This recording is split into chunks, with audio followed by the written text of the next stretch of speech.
ଏଇ ବିଲୁଆ ତ ଏଇଠି ବଇଛି, ମତେ ଦେଖିଲେ ଖାଇବାକୁ ଗୋଡେଇବ ନିଶ୍ଚୟ।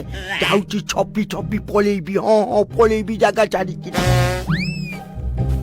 ପୁରୋହିତ ମହାଶୟ, ମୋ ପ୍ରଣାମ ଗ୍ରହଣ କରନ୍ତୁ। ଇରେ ହେଇ ଦେଖିଦେଲା, ଆଉ ଆଜି ମୁଁ ଆଉ ଘରକୁ ଫେରିବିନି।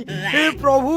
ଡରନ୍ତୁନି ପୁରୋହିତ, ଯେବେଠାରୁ ଆମକୁ ଦିବ୍ୟ ଦର୍ଶନ ପ୍ରାପ୍ତ ହେଇଛି ସେବେଠାରୁ ଆମକୁ ନା କିଛି ଖାଇବାକୁ ପଡୁଛି ନା କିଛି ପିଇବାକୁ ପଡୁଛି।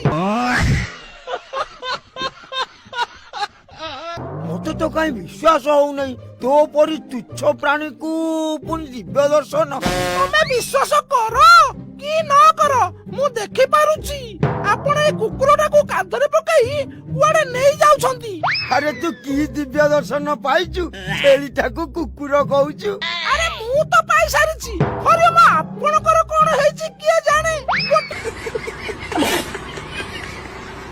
ପବିତ୍ର ଜୀବ କୁକୁରକୁ କାନ୍ଧରେ ପକାଇ ନବା କଥା ମୁଁ ଜନ୍ମରେ ଦେଖିନଥିଲି। ଆଚ୍ଛା ପାଗଳ ହାବୁଡରେ ମଣିଷ ପଡିଲା, ଛେଳି କି କୁକୁର କହୁଛି, ମୁଁ ଏଠୁ ଯେତେ ଶୀଘ୍ର ପଳାଏ।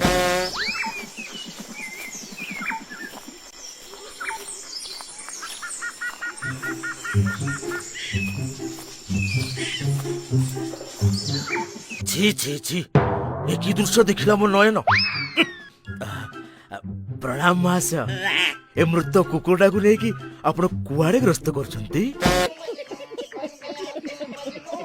ବ୍ରହ୍ମପୁରକୁ ଯାଉଛି। ଗୋଟେ ଭଲ ପାଲା ଚଲେଇଛ, ଜିଅନ୍ତା ଛେଳିଟାକୁ ମୋଲା ଛେଳି କହୁଛ?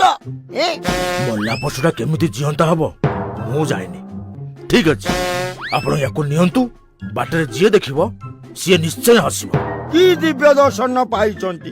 ସମସ୍ତଙ୍କୁ କୁକୁର ଦେଖାଯାଉଛି, ମତେ ଛେଳି ଦେଖାଯାଉଛି। ଆରେ